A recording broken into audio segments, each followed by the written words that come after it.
अस्सलाम वालेकुम। प्रोग्राम आईना के साथ ताहिर अहमद भट्टी आपकी खिदमत में हाज़िर है। वारिस शाह के एक शेर से मैं इब्तिदा करनी चाह रहा हूँ और तमहीद प्रोग्राम की वही दो लाइनें हैं। अलफ अज दे गबरू सक मलदे ते बीबियां बहुतियां हुक्के दियां छेकियां नी। सैयद टांगियां दे कोचवान बन गए, महंगियां लइयां ते सस्तियां वेचियां नी। कराची में एक वकील जिनका नाम सैयद तारिक अहमद है, उनको मतलब तारिक से पहले उनके नाम का हिस्सा है सैयद। वो लफ्ज़ सैयद लगने की वजह से उनके ख़िलाफ़ 298C की FIR काट दी गई। और दूसरी ख़बर फिर ये आई कि उनको पुलिस ने बुक कर लिया है। किस जुर्म में कि आपके नाम में सैयद का लफ्ज़ क्यों लगता है। और कल वो सोशल मीडिया पे गर्दिश कर रही थी FIR के एक दाढ़ी वाला वकील, वो जिस तरह उंगली फेर फेर के ऐसे कुरान पढ़ाया जाता है, वो इस तरह अदालत के कमरे के अंदर बैठ के आइन पढ़ा रहा था जजेस को। और उसमें वे बता रहा था कि ये जो कि he so ever pose as a Muslim. और वो जो एक दो दिन पहले मैंने पोज का लफ्ज़ आपको बताया था ना कि कैसे लाहौर का एक दानिश्वर भागा है तो कहता है ज़ियाउल हक को कि सर मैंने दिया आपको पोज, ऐसा लफ्ज़ कि अब कोई कादियानी नहीं बच सकता। वो उस पोज का उस बहुत सख्त लफ्ज़ आता है, बदनीति कह के जान छुड़ा लेते हैं, लेकिन उसका फ़ायदा अब वो उठा रहे थे और उसका भुगतान भुगत रहे हैं साथ की कुर्सी पे बैठा हुआ एक शरीफ आदमी, एक मुहज्जब चेहरा जो देख रहा है कि ये मेरे सामने क्या होने जा रहा है। वो जो उंगली फेर फेर के तो आइन सिखा रहा है और आइन की तशरीह कर रहा है, वो भी वकील है, उन्हीं कॉलेजों से पढ़ा हुआ है। वो जिसके ऊपर अभी थोड़ी देर के बाद 298C का पर्चा होना है सिटिंग जज के सामने बैठ के, और जिसको उसी तरह काले कोट के साथ पुलिस ने गिरफ्तार कर लेना है, वो भी वहीं उन्हीं कॉलेजों का पढ़ा हुआ है। मुझे छोटी सी बात करने की इजाज़त दें। पंजाबी प्रोग्राम की है बेसिकली वो आपारे थाने में एक थानेदार था, तो वो हम किसी काम से गए हुए थे उसके पास किसी का कहने सुनने में, तो वो बहुत बढ़ बढ़ के बातें सुना रहा था। कह रहा था मैं दरा आदम खेल का हूँ, मैं ये हूँ, मैं वो।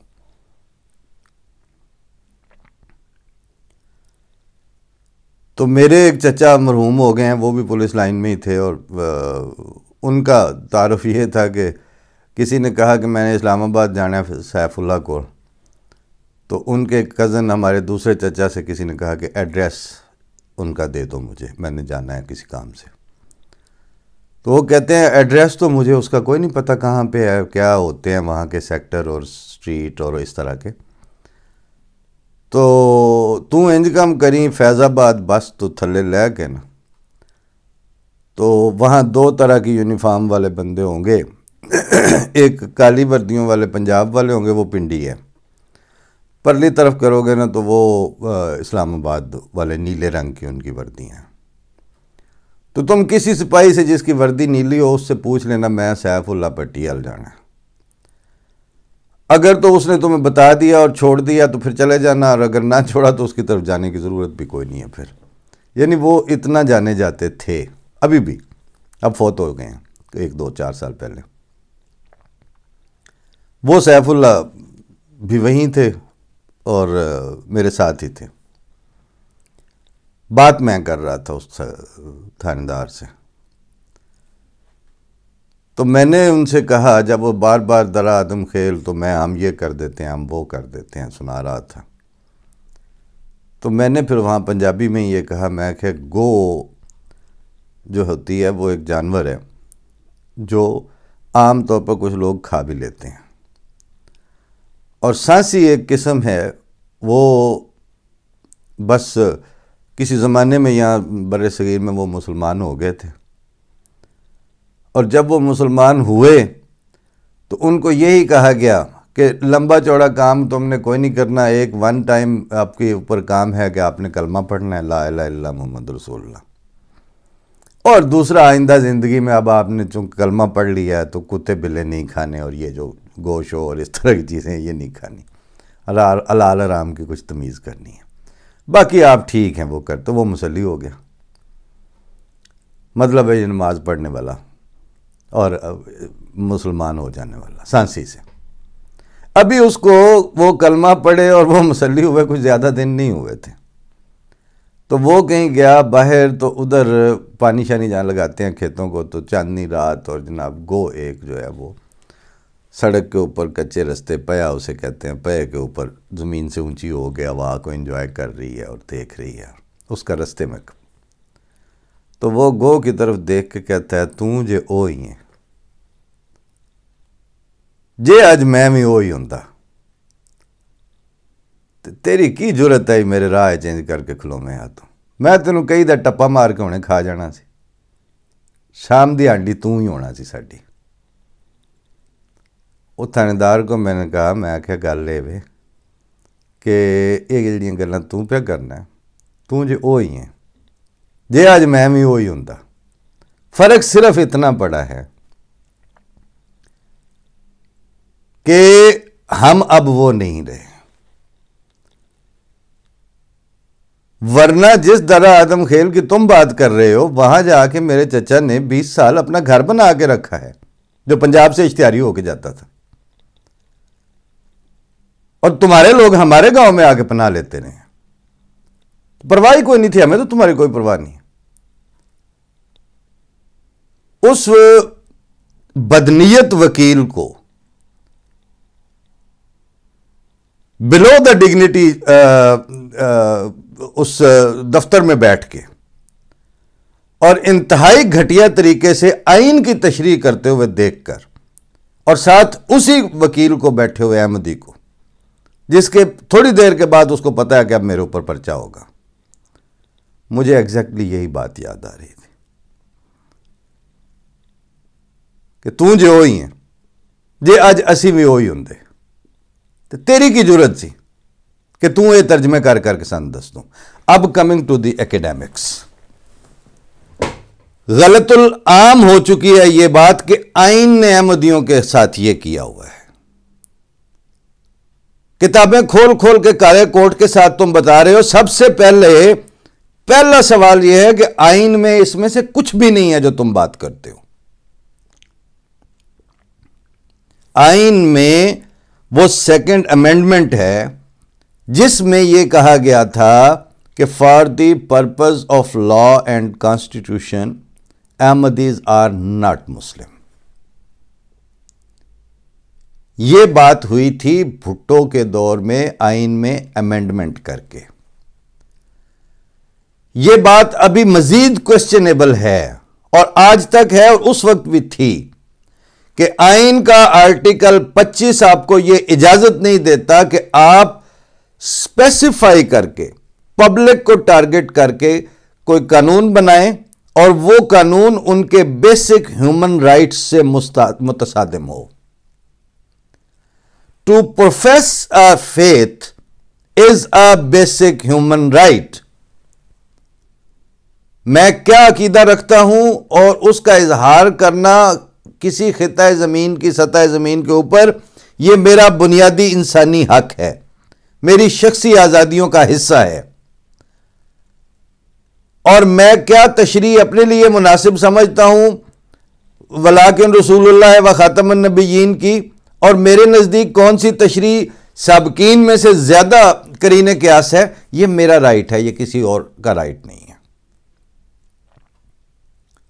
फिर इस्लामाइजेशन के पाकिस्तान में सरे खेल और बाबा आदम आपकी इस्लामाइजेशन के, वो है जनरल ज़ियाउल हक।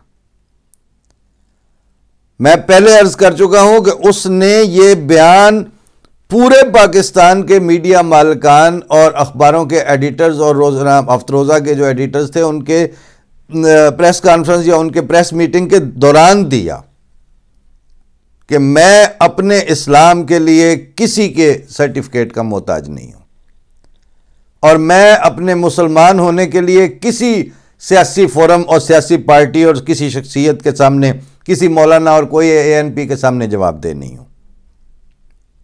जिस पे साकिब ज़िरवी साहब ने खुद उससे पूछा ज़ियाउल हक से, और ज़ियाउल हक के खुद इंगेख्त करने और कहने पे कि साकिब साहब आप क्यों चुप हैं, आपने कुछ नहीं बात की, और यह रिकॉर्ड पे मौजूद है। जनरल रोहिदाद खान साहब बैठे हैं, उन्होंने कहा कि मैं तो पहले नहीं पूछता, लेकिन अगर आप इसरार ही करते हैं तो आपने ये जो बात की है क्या ये दुरुस्त है? कहते हैं आप क्या हो गया है? बिल्कुल दुरुस्त है। कहते हैं आपने ईरान के एक रोजनामे को भी इंटरव्यू देते हुए यही बात कही कि मैं अपने इस्लाम के लिए किसी के सर्टिफिकेट का मोहताज नहीं हूं। कहते हैं आप बात करें, मैंने किया है, मैंने जरूर कहा है, और मैं यहां पे भी किसी का मोहताज नहीं हूं। तो इन्होंने कहा कि सर फिर मैं क्यों मोहताज हूं, मुझे आपका सर्टिफिकेट क्यों चाहिए मुसलमान होने के लिए? ओह, जनरल रोहिदाद खान को कहता है इनको बुलाओ भी साकिब साहब, वो और बात है, इस पे आपसे बात होगी, ये बात ऑन द रिकॉर्ड है। आइन में सिर्फ वो बात की गई थी कि जहां तक constitutional assembly of Pakistan, parliament of Pakistan is concern, वही यानी this house believes Ahmadis are not Muslim. As far as the right of Ahmadis is concerned to profess their own faith, that has nothing to do with the law and constitution, and that does not come under the umbrella or fold of the constitution. No, हो ही नहीं सकता वो। अगर किसी मुल्क में constitution है तो उस कॉन्स्टिट्यूशन को अपनी बुनियादी उन आर्टिकल से बाहर जाने की जुर्रत नहीं हो सकती जिन आर्टिकल्स की बुनियाद पर आइन आगे अपनी क्लॉजेस देता है। उसकी वो जो बुनियादी आर्टिकल्स हैं, आर्टिकल 1 टू लेके 25 वो गिने हुए हैं सारे। कोई इस आइन में पाकिस्तान कॉन्स्टिट्यूशन इसके भी मुतसादिम नहीं हो सकता, इस आर्टिकल के भी खिलाफ नहीं जा सकता, ये गिन। और 25 वाली जो है, आर्टिकल 25 साफ तौर पर यह कहता है कि पर्सन स्पेसिफिक लॉ पाकिस्तान में नहीं बन सकता। लॉ वो होता ही नहीं है जो एक कम्युनिटी और एक पर्सन को टारगेट करके बनाया जाए। That is not law, that is the victimisation, that is the persecution. वो कानून नहीं होता, वो कानून के मुंह के ऊपर उल्टे हाथ का थप्पड़ होता है जो आपने मारा हुआ है, और आप आइन लेके फुदक रहे हैं अभी तक। उसके बाद आइन की उस अमेंडमेंट के बाद 10 साल के बाद आप लोगों ने यह कहा कि ये तो वही कलमा पढ़ते हैं, वही नमाजें पढ़ते हैं, वही इनका सोमो सलात का निज़ाम है, उसी तरह अफ्तारी सहर का इनका टाइम है, और लोग बेवकूफ बन रहे हैं, लोग गुमराह हो रहे हैं इनके वजूद की वजह से। फिर ज़ियाउल हक ने ये आर्डिनेंस, बदनाम ज़माना आर्डिनेंस, एंटी कादियानियत, इम्तनाए कादियानियत आर्डिनेंस इंट्रोड्यूस करवाया, जिसके नाम के अंदर जो आर्डिनेंस का उन्वान है वो पाकिस्तान के आइन की आर्टिकल 25 के मुतसादिम है, उसके खिलाफ है, उसकी जड़ काटता है, क्योंकि ये पर्सन स्पेसिफिक और कम्युनिटी स्पेसिफिक है। नाम लेके कहा गया कि ये हम इनके लिए बना रहे हैं। Anti Ahmadiyya ordinance, again ordinance is not आइन, again ordinance is not law, bonafide law. और किसका ऑर्डिनेंस? एक मिलिट्री डिक्टेटर का, जो कुछ अरसे तक जब इनको तौफीक नहीं हुई, जाहिर है कि जो उनकी अपनी बदनीति थी, ज़हनी तौर पर बदयांती थी, उसके ऊपर फलां से पास नहीं हुआ, फलां से पास नहीं हुआ, वो अब उसका हिस्सा बना दिया गया। किस चीज का? वो जो कानून की किताब का। और आईनी हैसियत उसको अब मिल गई है। आईनी कहां से मिल गई उसको? जो अपनी मां के खिलाफ है, जो अपने बाप के खिलाफ है, जो आइन की आर्टिकल में आइन में मुहैया की गई तहफ़्फ़ुज़ात और जमानतों और गारंटीज को जूते की नोक पे रख के कानून बनाया जाता है, वो कहां से आईनी हो गया? लेकिन आपने उसके तहत यह काम कर लिया। अब अगर आप यह समझते हैं कि मेरे लहजे की ये जो तलखी है, इसकी बुनियाद ये कल वाला पर्चा है जो आपने वकील पे दिया है, मेरे लहजे की तलखी की वजह यह नहीं है। मुझे सिर्फ ये नज़र आ रहा है कि आपने एक एक दो दो जगह पे वाक़यात किए हैं। उन एक एक दो दो वाक़यात की बुनियाद पर आपने पाकिस्तान के समाजी, सियासी, आइनी, इक़्तिसादी तशख़्ख़ुस का बेड़ा गर्क किया है। आपने कहा मस्जिदों के मीनार नहीं बन सकते, वो शायर इस्लाम है। मैं आपको कई दफ़ा बता चुका हूं कि पाकिस्तान में अहमदियों की हजारों मसाजिद हैं और उनमें सैकड़ों के ऊपर मीनारे बने हुए हैं। आप बैक कलम वो सारा कुछ नहीं तोड़ सकते। आपको पता है कि जी नाम के साथ सैयद लगता है, मैं लिख के देता हूं, मैं ऐलान करता हूं कि पाकिस्तान में हजारों अहमदी हैं जिनके नामों के साथ सैयद लगता है और वो सैयद हैं। इमाम जमात अहमदिया चौथे साहिबजादा मिर्जा ताहिर अहमद, उनके ननिहाल सारे का सारा सैयद है। आप ऊपर उठें तो दूसरे इमाम जमात अहमदिया के शादी एक सैयदों की तरफ हुई, सैयद ज़ैनुल आबिदीन रज़ी अल्लाह तआला अन्हु। आप उससे ऊपर जाएं, बानिए जमात अहमदिया हजरत मिर्जा गुलाम अहमद कादियानी का रिश्ता सैयद मीर दर्द वाली खानदान जो है उनमें सैयद मीर नासिर नवाब और आगे उनकी औलाद, यानी मिर्जा साहब की औलाद के आधे सारे बच्चों का निसफ यानी टोटल निहाल वो सारे का सारा सईदों का है। ये जो है ना, आप नाम लेके तो कहते हैं बिस्मिल्लाह, तो ऐसे चूमने चौपने वाली उंगलियों चूमने वाली सैयदपन तो हम में पाया नहीं जाता। वो तो हम उसको समझते नहीं, उस तरह की कोई चीज होती है। लेकिन अगली बात, एक ऐसे यानी रावी हैं जो जामिया अहमदिया के लड़के खूब अच्छी तरह जानते हैं कि 40 हदीसों की जो रिवायत है कि मैंने फलां से सुना, मैंने फलां से सुना, फिर उसने उनसे सुना, काला काला वाले जो एक पूरी चेन होती है, आपको पता है शुरू में, उस चेन में 40 हदीसों के जो रावी हैं, जिनमें वो एक मुअय्यन तौर पर, बल्कि हमें भी एक मौका मिला कि जामिया में जाके बैठ के तो उन्होंने कहा इनसे सुन लें। वो मीर साहब भी सैयद, उनके वालिद मीर मोहम्मद इसहाक साहब भी सैयद, उनके वालिद अपना हज़रत मीर मोहम्मद इसहाक साहब भी सैयद।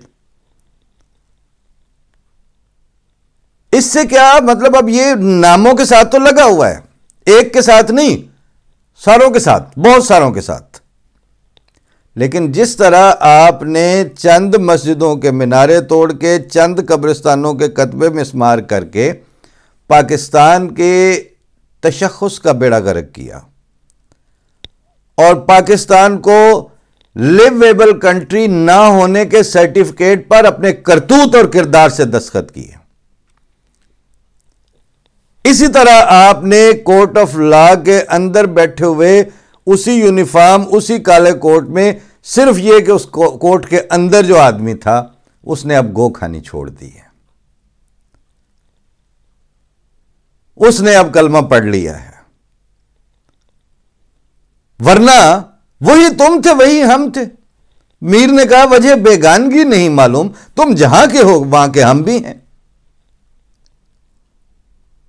क्या फर्क है? लेकिन जिस बात को अब मैं अगले कुछ दिन तक, मुझे जाहिर है मैं इस तफसील में नहीं जाना चाह रहा था कि अब जाना पड़ेगा। अब यह बताना अभी आपको बाकी है कि पाकिस्तान में अगर कोई सब्र अपने हकीकी मानों में सब्र कहला सकता है, अगर किसी बर्दाश्त के माने वाकयातन बर्दाश्त हैं, और अगर कोई तहम्मुल और बुर्दबारी दर हकीकत तहम्मुल और बुर्दबारी है, और अगर वसी तर मफाद की हकीकी तफहीम किसी को है, वो अब वहां पर सिवाय पाकिस्तान में अहमदियों के और किसी को नहीं है। मैंने एक सादा सवाल पूछा था और बहुत दानिश्वर लोग थे जिनसे ये पूछा था, आप बताएं कि अहमदियों के खिलाफ 100% झूठा पर्चा क्यों दर्ज हो जाता है? 100% पता है कि ये बकवास है, झूठ है, वो पर्चा क्यों दर्ज हो जाता है? मौलवी के प्रेशर से। एक्सट्रीमिस्ट मुल्लायत जिसकी न्यूसेंस वैल्यू है, जो गलियों में स्ट्रीट नॉनसेंस क्रिएट करके पाकिस्तान में हुकूमत के लिए लॉ एंड ऑर्डर का मसला पैदा कर सकता है, इसी वजह से होता है। और क्या वजह है? किसी सेनेटर को, किसी पार्लियामेंटेरियन को, किसी जर्नैल को अपने अपने अपने सेटअप में बैठे हुए कोई खतरा नहीं है। सब जानते हैं कि ये मुहिब वतन अहमदी हैं, ये मुहिब वतन जमात है, इनके ऊपर कोई फाइनेंशियल क्राइम, कोई सोशल क्राइम का किसी तरह का कोई किसी जगह कभी मुलव्वस नहीं पाएंगे। जहां जरूरत होती है मुल्क के मफाद के लिए खड़े होते हैं। फिर ये पर्चे क्यों हो जाते हैं? जी मौलवी के लिए। अगला सवाल ये हो रही है वो बात जो 10-20 लोगों में हुई है, अब आप सारे सुन लें। सिर्फ मौलवी के प्रेशर और मौलवी को प्लीज करने के लिए झूठा पर्चा होता है ना? जी बिल्कुल। वही इल्जाम, वही हरामजदगी, वही घटियापन जिस वक्त वो आर्मी चीफ पे लगाया था उसने। आधी रात के वक्त जनाब जाके वहां रेंजर्स और सारे तमाशे लग के बाबा जी को फड़ के ला गए जनाब। वीडियो मूव कर गर्दिश कर रही थी हर जगह पे। एक दिन लगा था, हर चीज रुक गई थी। जी रुक गई थी। अच्छा अगला सवाल, ये जो तमाशे लगाने वाले और पाकिस्तान में लॉ एंड ऑर्डर का मसला क्रिएट करने वाले मौलवी हैं, कौन है जो नहीं जानता कि इन सारों की फाइनेंशियल सप्लाई लाइन कहीं और होती है? इन सारों के एजेंडा जो है वो किसी और की उंगलियों पे नाचते हैं। इनकी ना पर्सनल पॉलिसी है, ना इनकी पर्सनल सप्लाई लाइन है, ना ये पर्सनल रिसोर्स पे ऊपर इंडिपेंडेंट ये नहीं है। चाहे उनको अपना सीटों की हड्डी डालो, चाहे उनको पैसों की हड्डी डालो, जो मफादात की हड्डी डालो, पोस्टिंग्स की हड्डी डालो, करना इन्होंने यही कुछ है। ठीक, हम अहमदी पिछले 50 साल से एक भी सीट जो है वो जूते की नोक पे रख के आपको वापस कर चुके हैं। रखिए आप अपनी सीटें अपने पास, फिर भी हम उधर बैठे हुए हैं।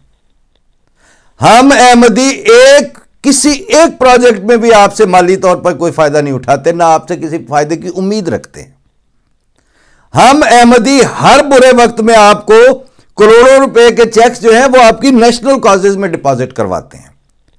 मिरासी है हम आपके खुशामद करने के लिए करते हैं ऐसा। हम पाकिस्तान के स्टेक होल्डर होने की वजह से ऐसा करते हैं। हम अपनी हुब्बुल वतनी के ऊपर टोकन सिग्नेचर्स के तौर पर ऐसा करते हैं। हमें आपकी कोई खुशामद अजीज नहीं है, हम बिल्कुल आपकी खुशामद नहीं करते। लेकिन आप सारों को पता है कि हजारों मस्जिदों में से एक दो के मीनारे तोड़ने से मस्जिदें तो उधर ही रहेंगी।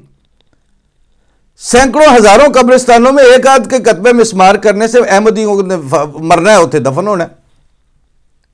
इसी तरह मिलियंस ऑफ अहमदीज जो पाकिस्तान में अब भी मौजूद हैं, उनमें से एक सैयद तारिक के खिलाफ पर्चा कट जाने से बाकियों के सैयद नाम कहीं पे भी नहीं जाने। यह तो बात आगे चलनी है। ताहिर अहमद नाम है मेरा, आप कहेंगे अहमद भी रसूलुल्लाह सल्लल्लाहु अलैहि वसल्लम के नाम का हिस्सा है, दो ये तो भी पर्चा।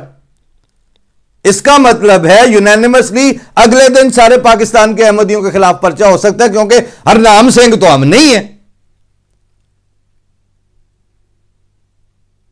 अगर हमारे हिंदुओं और सिखों वाले या ईसाइयों वाले नाम होते पीटर जैकब, तो हम नहीं है। हम मुसलमान हैं, हमारे मुसलमानों वाले नाम हैं। हम रसूलुल्लाह सल्लल्लाहु अलैहि वसल्लम को ही मानते हैं। हम ला इलाहा इल्लल्लाह मोहम्मद रसूलुल्लाह ही पे यकीन रखते हैं। आप होते कौन है हमारे नाम बदलने वाले? अगला आता है अब सवाल, वो जो पिछले मैं दोस्तों को बता रहा था ना कि ये पर्चे क्यों होते हैं? मौलवी को खुश करने के लिए। मौलवी की तारें किसके हाथ में होती हैं? मौलवी की सप्लाई लाइन कहां पे होती है? मौलवियों के अंदर नहीं होती, उन जमातों के अंदर नहीं होती। जमात इस्लामी किस जमाने में कहां से पैसे लेती रही है, जमात दावा किस जमाने में कहां से पैसे लेती रही है, हमें पता है, सबको पता है। लश्कर तैयबा और ये जो मौजूदा है लबैक, ये कहां से, इनको कौन बनाने वाला है, सबको पता है, हमें भी पता है, उसी तरह से पता है। ये तय है कि अपने माली निजाम के वारिस नहीं है वो। हम अपने माली निजाम के खुद वारिस हैं। हम एक पैसे के लिए भी आपके ऊपर डिपेंडेंट नहीं है। जिस दिन हमने आपको अगर रद्द अमल इस तरह का देना शुरू किया, आप मौलवी से डरते हुए झूठे पर्चे देते हैं ना, जिस दिन वही थ्रेट आपको अहमदियों से हुई, उस दिन बताएं आप क्या करेंगे और आप कर क्या रहे हैं और हमें लेके किस तरफ जा रहे हैं। 2 साल पहले मैंने अर्ज किया था, हमारे पीछे अब दीवार आ चुकी है, हमारे पास अब पीछे हटने के लिए जगह नहीं है। हम पाकिस्तान नहीं छोड़ रहे। आपका यह ख्वाब है कि आप हमें रोहिंग्या बना सकते हैं। आपके दानिश्वर हमदर्दी के इजहार के तौर पर यह कहते हैं, हमने अगर रोहिंग्या बनना होता तो हम पाकिस्तान में पैर जमा के नहीं बैठते होते। जितनी आपने की है हम कब के छोड़ चुके होते। अगर हम वाकई कम हौसला होते मोहब्बत में, मर्ज बढ़ने से पहले ही दवा तब्दील कर लेते। तुम्हारे साथ चलने पर जो दिल राजी नहीं होता, बहुत पहले हम अपना रास्ता तब्दील कर लेते। यह तय है कि हम कहीं नहीं जा रहे। और अगली बात, 2-2 लाख का, 10-10 लाख का हुजूम भी निकले तो आप राइफल शॉट्स के अलावा आप उनको नहीं, कुछ भी नहीं कर सकते। कौन से हुजूम के ऊपर आपने तैयारों से बमबारी की है? कौन सा हुजूम है जिसके ऊपर आप एटम बम मारेंगे पाकिस्तान में? सिर्फ इतना ख्याल कर लीजिए कि आपके सारे हुजूम स्पॉन्सर्ड होते हैं। आपके सारे हुजूम कहीं और से उनको इंस्ट्रक्शंस आती हैं और आपके सारे हुजूम वो हैं जो शिकारी कुत्ते के तौर पर शिकार पे निकलते हैं। He is running for sport. और खरगोश ने कहा था, मैं भाग रहा होता हूं अपनी जान के लिए, इसलिए मेरा उसका मुकाबला कोई नहीं है। हम अपनी कमजोरी के मोतरफ हैं, लेकिन जिस दिन हमने निकलना है, जिस दिन हम आगे से खड़े हुए, हम खरगोश की तरह अपनी जान के लिए खड़े होंगे, अपने अमवाल के लिए खड़े होंगे, अपने बीवी बच्चों के लिए खड़े होंगे, अपने घर की चारदीवारी के लिए खड़े होंगे। उस दिन बताएं सही कि आपके पास क्या सब्स्टिट्यूट है। मतलब आपकी जेलों की गुंजाइश है, जितने नाम अहमदियों के हैं उतनी गुंजाइश है आपके जेलों की। और इंतहाई नॉनसेंस के ऊपर आपका ख्याल है अहमदियों ने पकड़ के सारा कुछ आपके सामने रख देना। होता यह है कि जब भी आप अपनी अखीर और क्लाइमैक्स की तरफ जाते हैं, वो दिन तकरीबन वही होते हैं जिन दिनों आपके वैसे भी दिन गिने जा चुके होते हैं। आज की जावेद हाशमी की प्रेस कॉन्फ्रेंस जो वायरल है, वो सुन लीजिए। वो मुंह भर के किस किस को चोर और डाकू कह रहा है।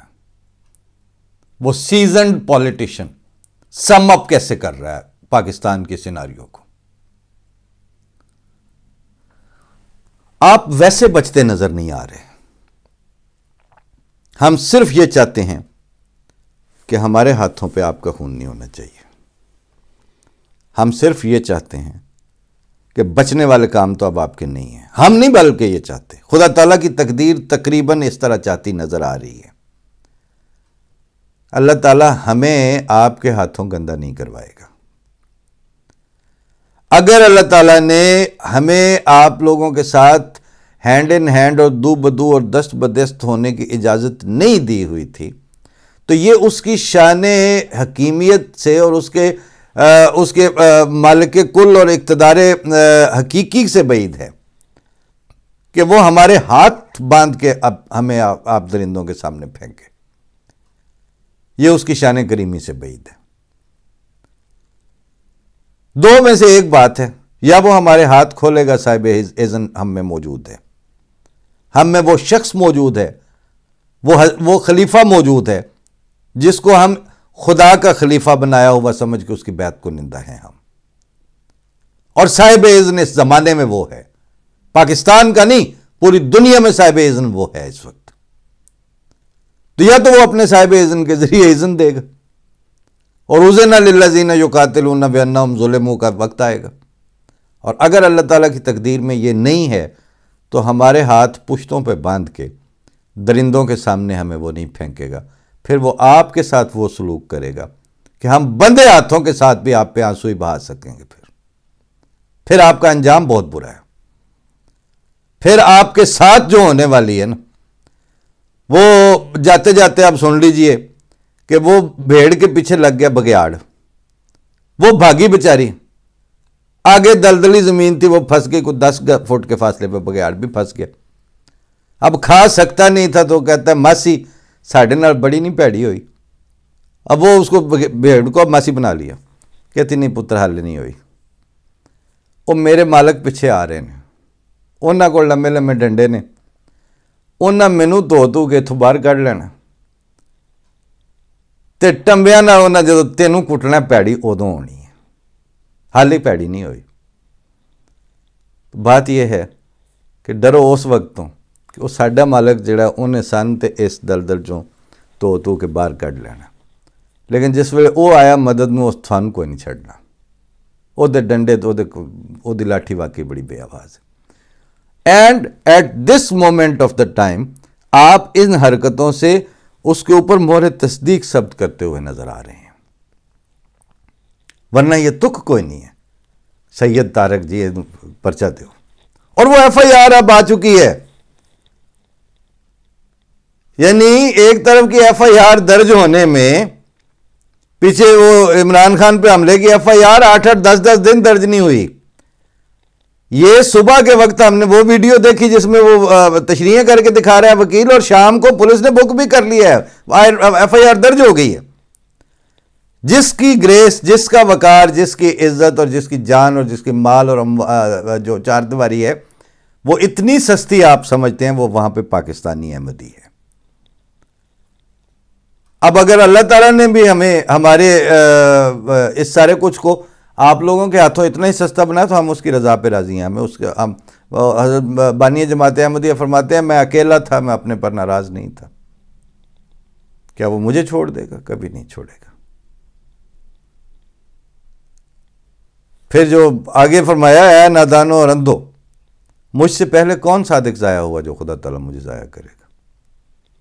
किस सच्चे वफादार को खुदा ताला ने जिल्लत के साथ हलाक किया जो मुझे हलाक करेगा? बात सिंपल यह है कि अगर आपके नज़दीक हम झूठे हैं और हम गलती पर हैं और हम गुमराह हैं और हम लामज़हब और बेदीन हैं, हम वाकई ये समझते हैं कि फिर हमें वो हलाक करने में बेशक देर ना करे, हमने गुमराही की ज़िंदगी जी के करनी क्या है। लेकिन अगर हम वो नहीं हैं और हम खुदा ताला के हाथ का लगाया हुआ पौधा है, तो ये याद रखें कि इन चंद पौधों की खातिर वो खेतों के खेत मील हा मील तक तबाह कर देगा, अपने पौधे और अपनी पनीरी को वो तबाह नहीं होने देगा। ये आपने फैसला करना है। हम हाथ उठा के कह रहे हैं कि अगर हम उसकी पनीरी नहीं है तो हमें जिंदा रहने का शौक भी कोई नहीं है। अब फैसला आपने करना है कि आप लोग जो अक्सरियत में जड़ी बूटियां उगी हुई हैं, ये खुदा की पनीरी हैं या कि झाड़ जंकार है, और फैसला फाइनल अल्लाह ताला के तकदीर ने करना है, आपके पर्चों ने नहीं करना, इस लेवल की अदलिया ने नहीं करना। जो एक दिन एक FIR पे 15 दिन ना दर्ज होने दे, दूसरी 15 घंटे में दर्ज कर ले। इतने पैराडॉक्स, इतना अदम तवाज़ुन इंसाफ और तराजू में हो ही नहीं सकता।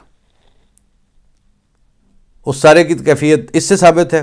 बाकी जो करे खुदा, और रहे नाम अल्लाह का। फ़ी अमान अल्लाह। अस्सलाम वालेकुम।